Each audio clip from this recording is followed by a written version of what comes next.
Welcome to Pack the Rock podcast presented by the Hoosier Network. I'm your host, Carlo Barone, joined by Max Parker and Evan Gerike of the Hoosier Network. Gentlemen, how are we doing? This is my first time recording a podcast with video, and I really want to just look into the camera the whole time. So that's how I'm doing. I think Max's favorite thing is to just stare at himself. So No. it's probably a little bit dangerous to turn the camera around so he can see it. Yeah, Max definitely likes looking at himself a lot, I feel like. Really? That's how we're going to start, guys? Other than that, how are we doing? I'm doing good. Pretty good. I'm excited for the season. So Until you guys were mean to me. definitely not on purpose either. Oh, okay. Thanks. Well, the Hoosiers are back for the first game this Friday at Memorial Stadium at 8 o'clock against Illinois. So I guess we'll start this year's podcast. Just general, how are you guys feeling going into the first game? There's a lot of different feelings regarding this team, and I think part of that stems from the fact that no one really knows what to expect. We've got 2 seasons in a row here that have really been kind of opposite ends of the spectrum. Obviously, 2020, not only was it COVID, but it was one of the best seasons in Indiana football history. And then you go into 2021 with all those high expectations. You've got a team that's ranked to start the season. You're going to Iowa talking about, how many points does Iowa need to score to be able to keep up with Indiana's offense? And then we all watch the game. We know what happened. I don't need to harp on it. And the rest of the season was just downhill from there. So going into this season, I think people are kind of all over the place. You'll see a lot of people who are saying, like, we're going to be lucky to get 2 wins again. A lot of people are saying, well, they're going to bounce back and 6-7 wins. So it's all over the spectrum. And I think this week is going to tell us so much about this team, just being able to watch them against a Big Ten opponent, a team that Illinois, we've already seen them play a game against Wyoming. So we have a little bit more knowledge of what Indiana will do against them than maybe they can do against Indiana. But there's a lot to learn from that game. So I think it's really exciting from that standpoint of, well, who's the starting quarterback? What can this offense do? Is the defense going to be back to normal again? Yeah, I think that's a fantastic point and a great starting spot to kind of talk things over is there was so much more that was known in previous years. You know, Michael Penix Jr. back from injury. He'll be under center. We all know that. There's a lot of transfers coming in, but in the past, there's a lot of transfers coming in, and we are excited about what they're going to do. We know that they have, like, a past history of success. For example, Stephen Carr coming in, a 5-star recruit. You know, with these guys who are coming in, you have 2 transfers from Ole Miss who have had success where they've been, but there's that question mark of what is left. Do they have more to prove? Is there going to, so there's so many just different question marks, and just overall, what is this team going to be? With so many question marks up and down the roster, you don't know exactly kind of how that's going to manifest on the field. And again, I'm predicting I'm going to say this about 90 times in this podcast, but we'll find out a lot on Friday against Illinois. I was just about to say the exact same sentence. Thanks, Max. You're But welcome. I do agree. I think Friday is going to be telling of a lot of who we need to rely on, I would say. They have a lot of spots, I feel like, especially on offense and the defense, too.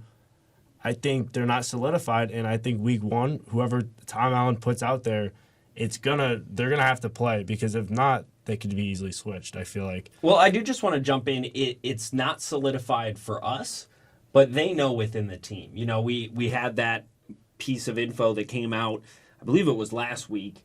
It's all kind of blending together the preseason because it's just pretty much been an off season of not finding out very much.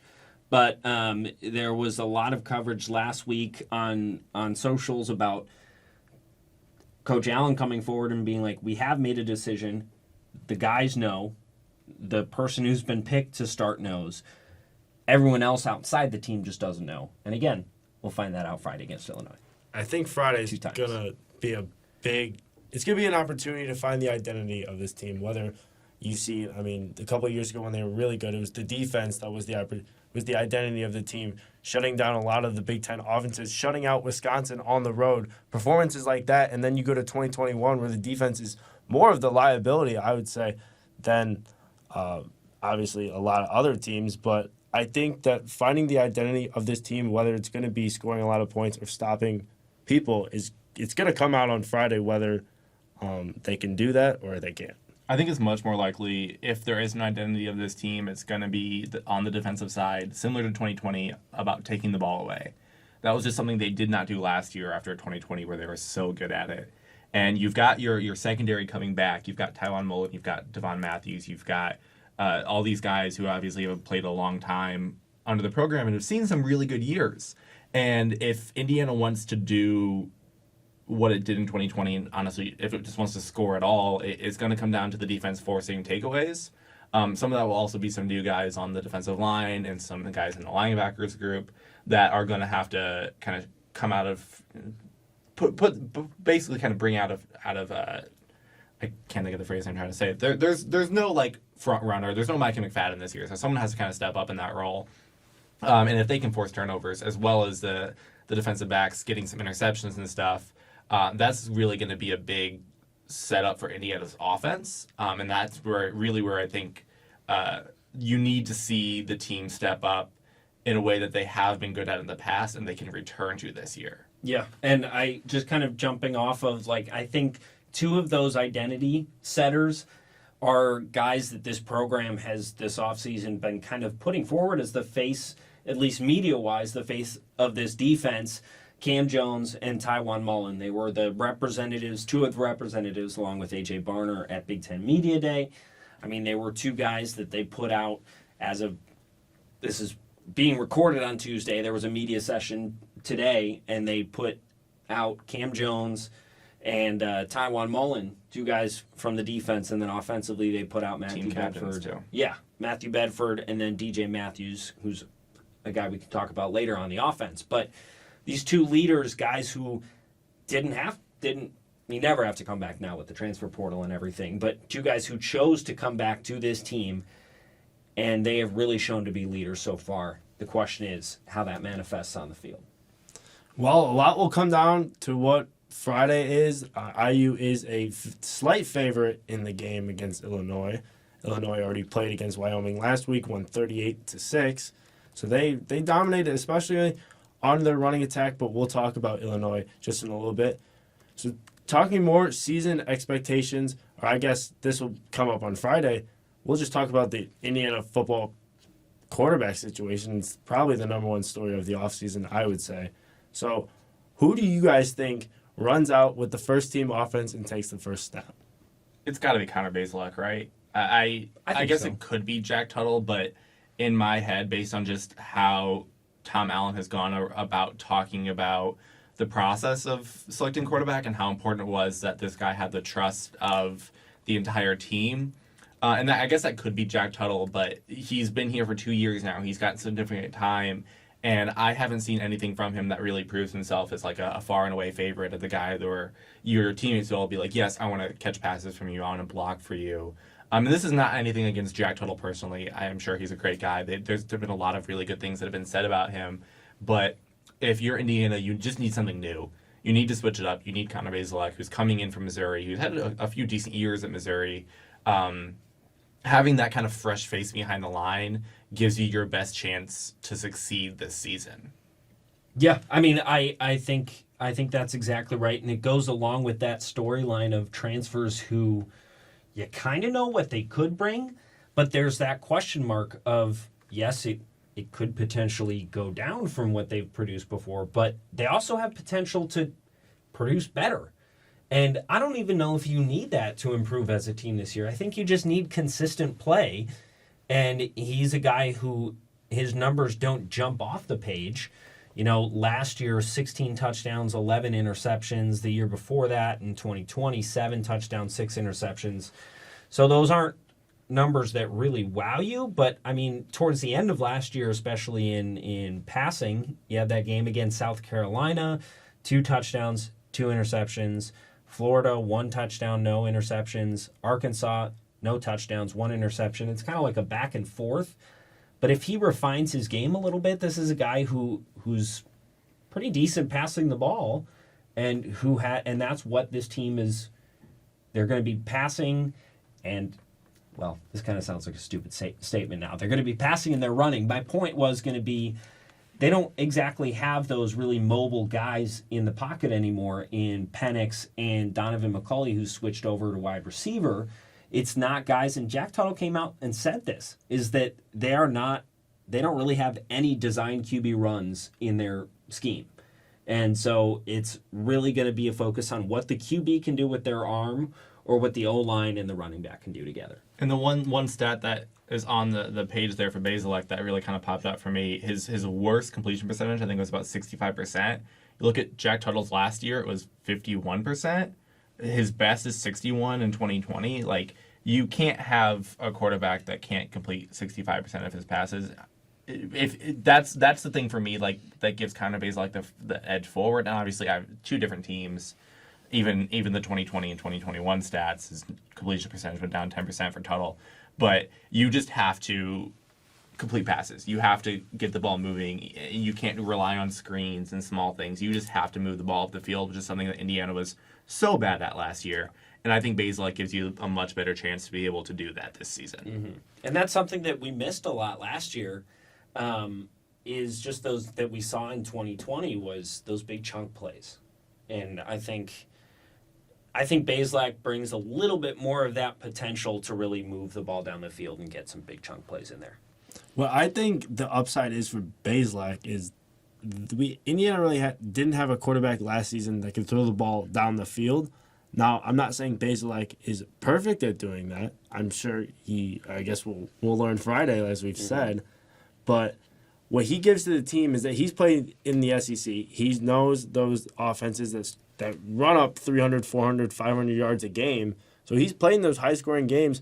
He needs to be the one that can show that he throws the ball down the field so defenses aren't stacking the box against like Indiana like they did last season, where they knew that the quarterback position was kind of up in the air, so might as well stack the box, make them throw the ball with a guy they don't really trust. He's also proven to be better at throwing under pressure than Tuttle has. I don't have the exact numbers up in front of me, but it was a pretty significant margin of when pressured in the pocket, their completion percentages.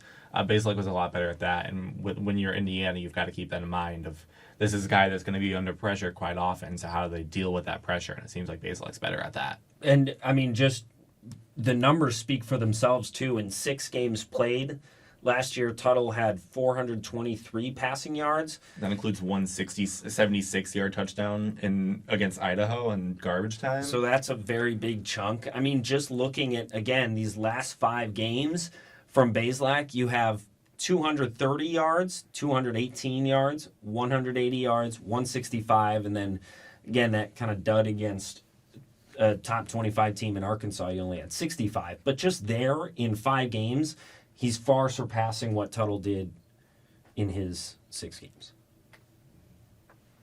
Yeah, I think we're all in agreement here. I left you stunned, Carlo. You did. You left me speechless, Max. You always do.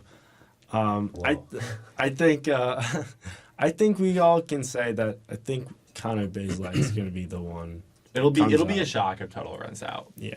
So staying on the topic of Boom, offense. take. Someone, you can clip this. I'm looking at the camera now. You can clip this if Tuttle runs out to start the game on Friday. Tweet at me. Let me know I'm wrong, but I would be surprised. My Twitter at is at Evan Gerike, Gerike. It is just my name, and it's nice and easy.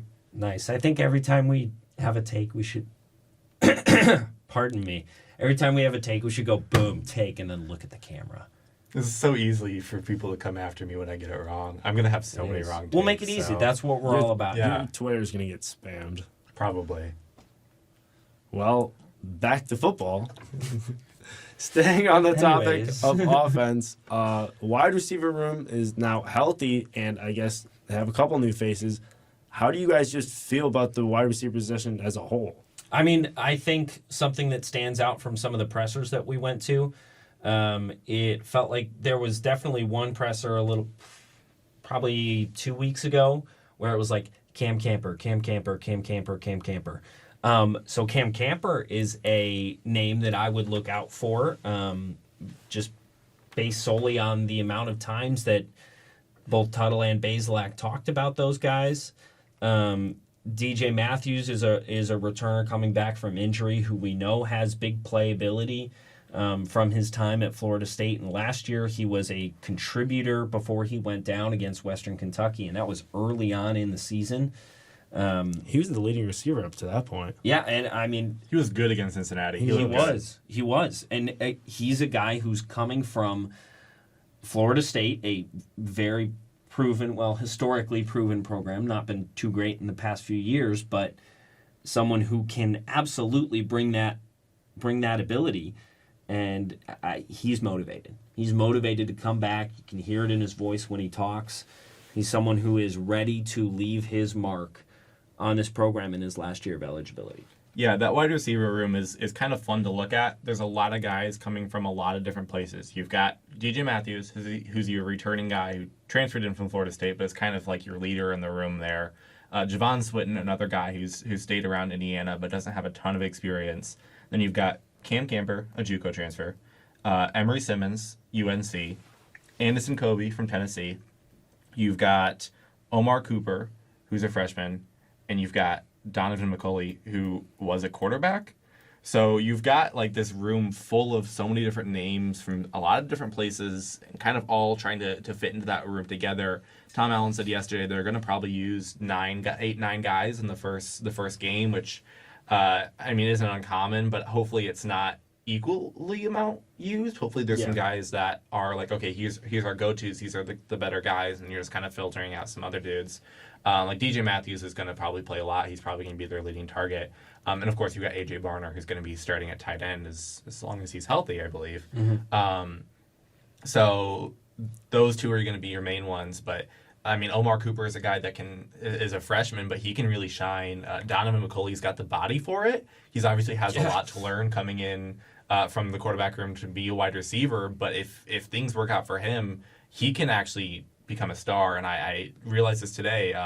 Illinois' top receiver last week and one of their biggest targets, he had 7 receptions. Isaiah Williams, he was a quarterback who moved to wide receiver in his sophomore year. How about that? I know. So it's a little bit. You can watch that matchup this weekend and see how they kind of compare. Obviously, Isaiah Williams is a couple years more along that line than Donovan McCulley is. Mm-hmm. But when you got a guy that's 6'5" and is as athletic, hard to say, as Donovan McCulley is.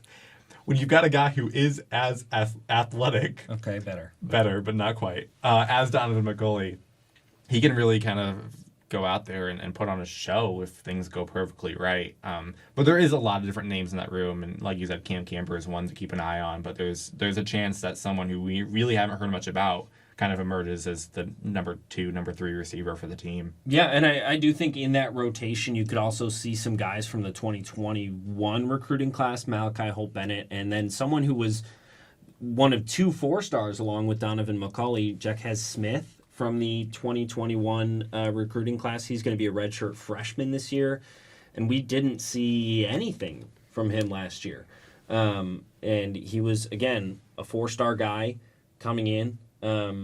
I think there's just potential up and down the board, and I think Coach Allen is going, as he said, going with the game plan of taking 8 to 9 guys and kind of like just throwing things at the whiteboard and seeing what sticks. Honestly, potential is a good way to put it. I think.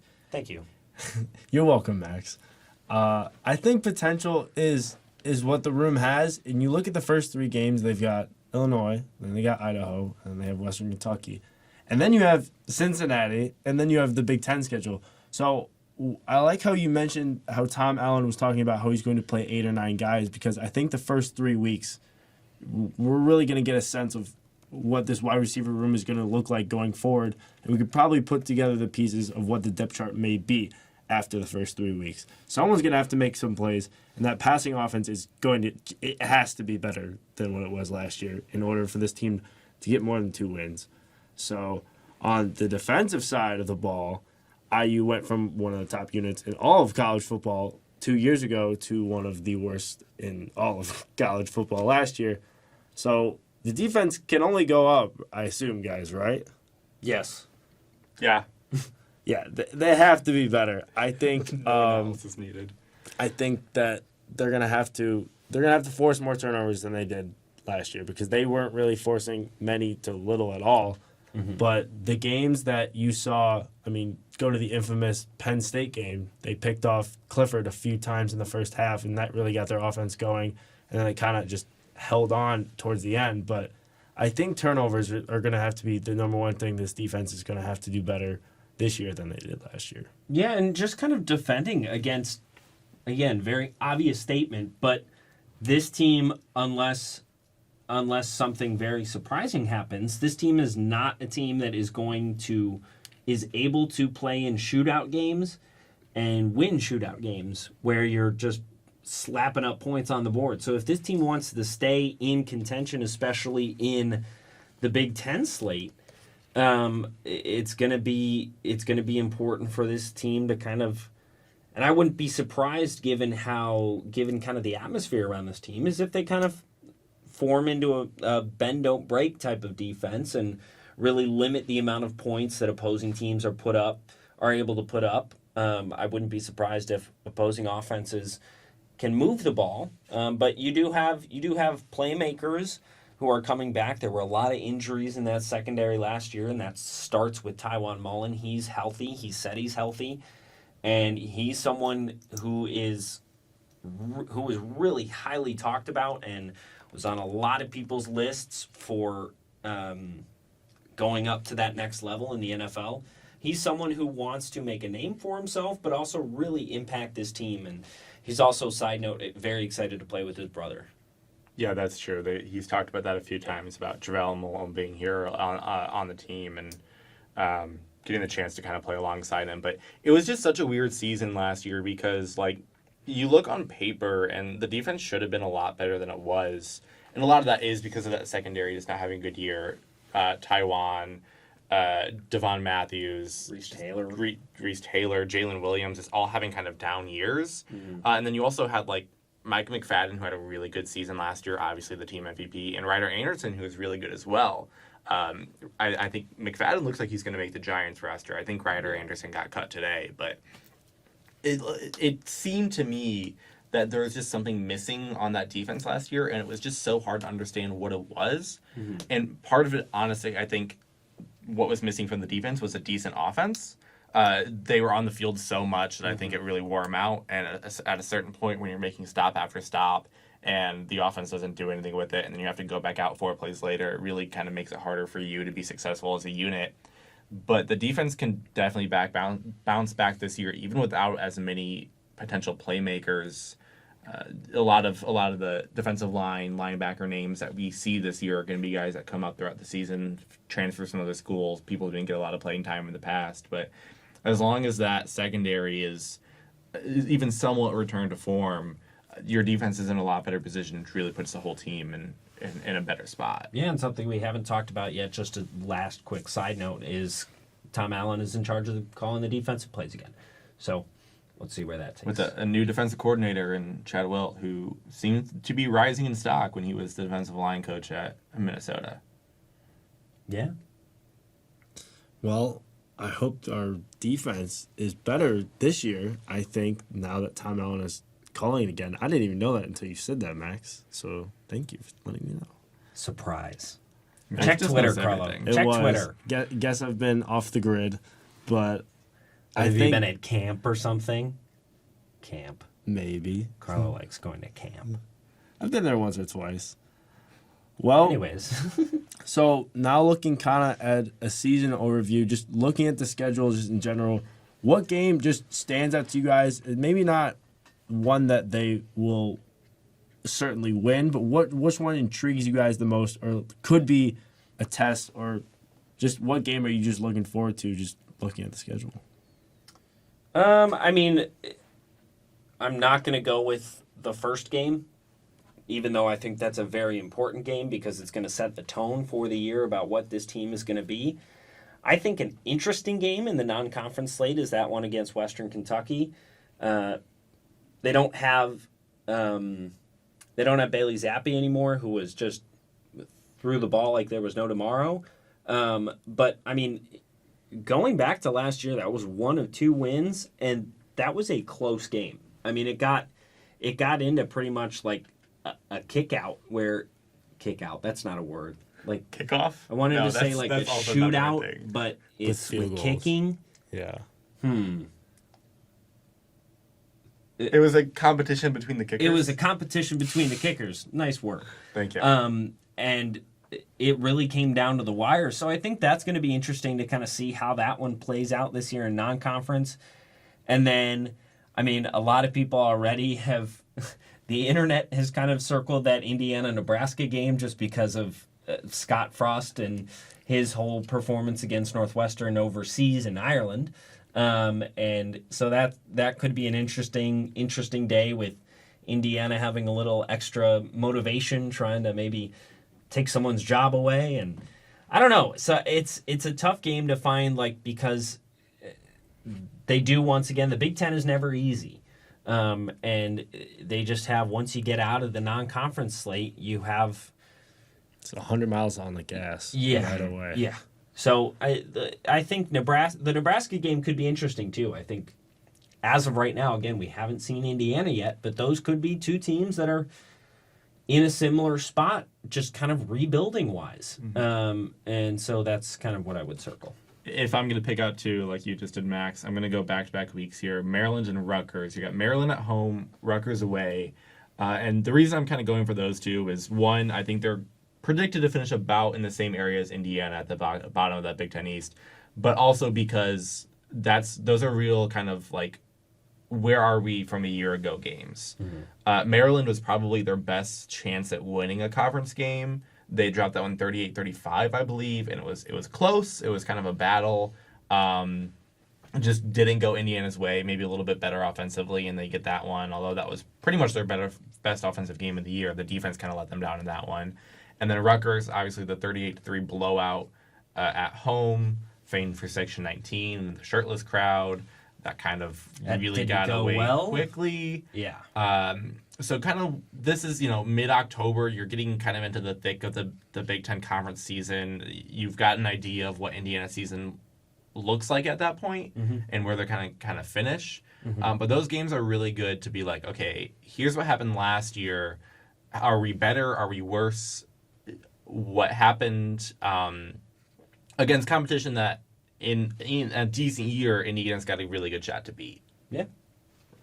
Well, I was going to mention the Western Kentucky game as well, but one that I looked at was the Michigan State game, because if you guys remember last season, it was a very close one that IU had a chance to win on the final drive, but then they didn't. But I believe the score was 20-15, so it was a pretty low-scoring game.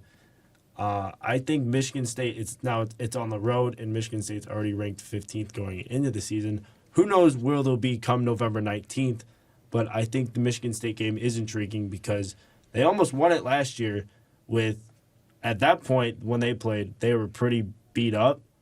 So they're playing them pretty far into the season again, but if they can pull a win off, especially before their last week at Purdue, that could be a fantastic way to end the season. And also, if they win those last two games, this is all hypothetical, it could definitely do some great things for the coaching staff and staying another year or and beyond. Yeah, and that Michigan State game, I almost mentioned that one as well. It is kind of the opposite of the Maryland game in that it was another close one that Indiana had a good chance of winning, but like there was an offensive shootout against Maryland. This was really a defensive kind of back and forth battle that really Indiana only lost because of the pick six that Jack Tuttle threw. The offense actually outperformed Michigan State's offense. The defense was really good that game, and it was just another one where it's like, this is so frustrating that they can't close out a win because they were a top 10 team at that time. Michigan State was, and that would have been a huge win for the team. I think that really would have kind of helped bring some momentum against some of those later games, the Rutgers, the Maryland, the Purdue, that were end up being pretty bad losses. But maybe if you beat a top 10 Michigan State game, maybe you're a little bit in a better place and you can kind of put those things together. So that's a good one to circle on the calendar this year. So moving on to one more question about the schedule. What game do you see Indiana staying in for a little bit longer than people will give it to, or even pulling off an upset? Looking at the thick of the schedule, Michigan, Ohio State, Penn State, Michigan State, Cincinnati. So a lot of numbers aside of the word here on Indiana's schedule. So which one do you think that Indiana will stay in for, or maybe even win? This is not a team that is currently ranked, but it's always an extra special game. I think the Purdue game, and it's this Purdue squad this year is a talented one, and they return a lot of really good players. They have guys like George Karlaftis who went on to the pro level, but I mean, Purdue is a good squad this year. But I mean, you never know when it comes to those rivalry games. And I mean, that obviously could change throughout the year as we see both of these teams play out. But don't count out those rivalry games. So I think that's one that could stay close. Yeah, I'm gonna go with Cincinnati. Again, a team that they are ranked, but kind of borderline.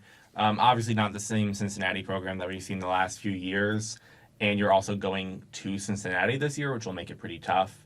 I don't think Indiana will win that game, but I think it's definitely one that you can see them kind of holding out and battling towards the end because it isn't the same Indiana program, same Cincinnati program, but Cincinnati's just not as good, and Indiana hopefully can be a little bit better. And that game last year was a good game. That was one of the better ones on the schedule. Yeah.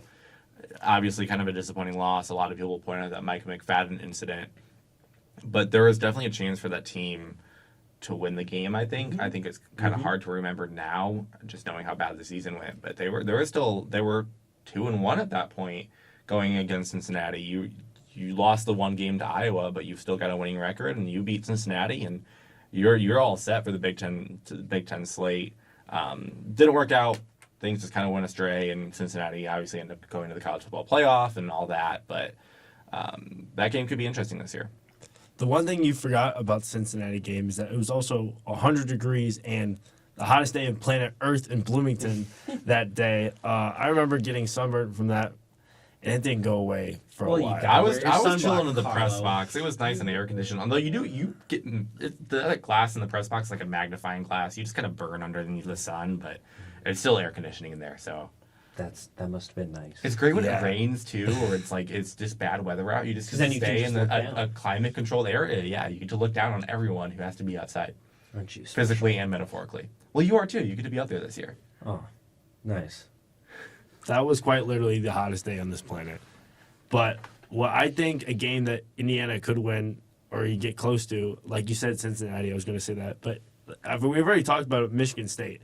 They had a lot better offense, I feel like, last year, and Indiana shut them down. So now with the defensive players returning this year, maybe they can have a better shot and get that win that they almost got last year, but they didn't get it. So another interesting story. This is kind of, I feel like, very underground, but do you guys feel like Tom Allen is on the hot seat? No. Given his contract is huge. I think his contract is huge too, but it's not. No. Two wins. One of them was against Idaho last year. I don't know. No. Too much money. Yeah, I look. I'm with you guys too. I think the money is too much. But if the money, let's say this: if the contract he got was not what he signed, if it was less, cut it. How about this? Yeah, cut it 1/4. Then I would, if he goes 2-10 again, then probably, because you can't really have your team continue going 2-10. But realistically, I think you have to say no, just because of you can't ignore the circumstances of that. Not everyone is going to pay that much money to buy out Archie Miller again, and that's Indiana basketball, which is notably different than Indiana football. Yeah. So, and I mean, I also think even without the money, I think they still give him. Even if you have an exact repeat of last year, I think he gets one more year. He's already one of the winningest coaches in program history, which is kind of embarrassing. But we are looking 5 losses this year, and Indiana's going to be the first team in the 700 club. So it's not like this is a team with glorious history, and Tom Allen's provided a little bit of that. I think he's given a spark to the program that it was missing for many years. Because he's that big vocal guy that. He loves getting in players' faces and showing emotion, and he speaks his mind, and he's also very honest, and he's very polite with the media. I think he's done just an overall good job creating culture within the program. Obviously, only 2 wins last year, but I do think he's going to stay. But if he has a repeat of last year, then it'll be this will be a conversation for later. I also don't really believe in the athletic department's ability to fire him and get the hire right. I think Mike Woodson looks like it's shaping up that it might be like that, but I think with football, it'll be a lot harder to get someone who wants to come to Indiana and kind of be that guy, and I don't really think that you can replace Tom Allen much better than what you have. Yeah. I just think it's worked well, and I think he'll get the opportunity to kind of keep trying to prove himself. He recruits well, too. Yes, he does. He Very does. well. And yeah. And he's bringing energy to the program that even if you're losing, you still kind of want that energy around the team. So I'm glad you mentioned recruiting because the last two classes, I believe, have been two of the highest ones that Indiana has ever had. Well, the class for next year is a little bit lower, but the class for this season, this freshman class, is the best class in program history. Yeah. And that says something, especially after a year like last year where all these guys could have decommitted, and some of them did, but you're still bringing in a lot of big names. You're bringing a lot of big transfers from big name schools. People are buying in. That means something. That has to mean something. Yeah. Yeah, 100%. So, final note, kind of just looking at the season as a whole, what do you guys think the win total, like the range could be for this team this year? The range is probably 3 to 6. I'll say 2 to 6. You could Okay. only win 2 games. I don't think that's very likely. And in a good season, you could win 6 games and go bowling. But that's kind of where the range I think you're looking at is. I'm going to put my prediction at 5-7. That's what I was going to predict too. I think and I'm going to lay it all out for you. I think victory against Illinois, victory against Idaho, victory against Western Kentucky, loss against Cincinnati, victory against Nebraska, loss against Michigan, and then Maryland, Rutgers, they split those 1-1. Penn State loss, Ohio State loss, Michigan State loss, Purdue loss. It's a tough end of the season there. Is that 5-7? I don't know. I didn't count. Yeah. First 3 games, yes, that is 5-7. Boom. I was going to say my range, I had 3 to 6. I think the first 3 games, Indiana should pretty much be favored in all of them, and they should win because they were literally all at home, too. I think those 3, I'm not going to say are concrete, but if they're going to win more than 2 games, they're going to have to win these 3. And then, like you guys mentioned, Nebraska, and then you have that 2-week stretch with Maryland and Rutgers. I think 3 to 6 is pretty appropriate. Yeah, I think that range is a good number. Quick note, though, Indiana is not favored in this Illinois game. They were plus- a 3-point favorite. They're plus 2.5.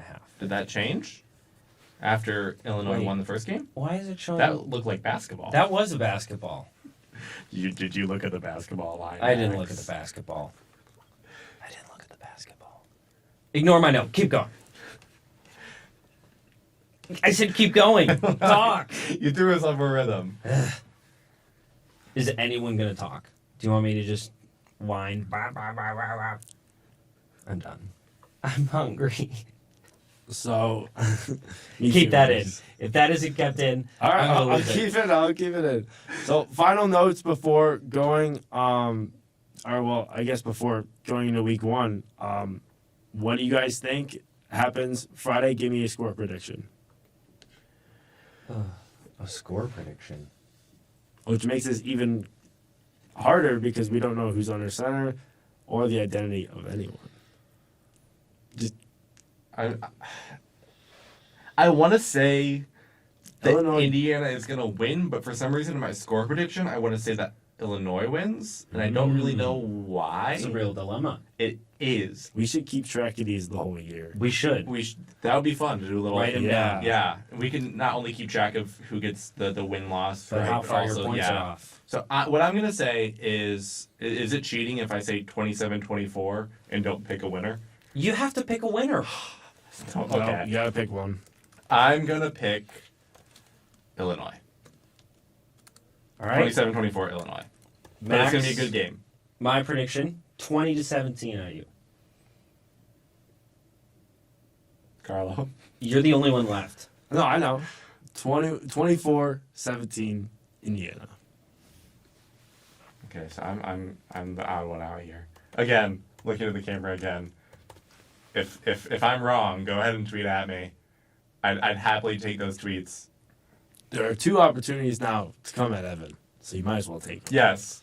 But, yes, never mind. Yes.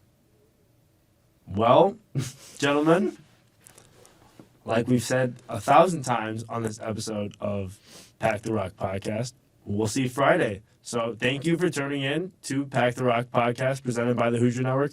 Make sure to follow us on Twitter, Instagram, TikTok, and Spotify for everything Indiana athletics. I have been your host, Carlo Barone, joined aside Max and Evan. Thank you, boys. We'll see you guys all next week.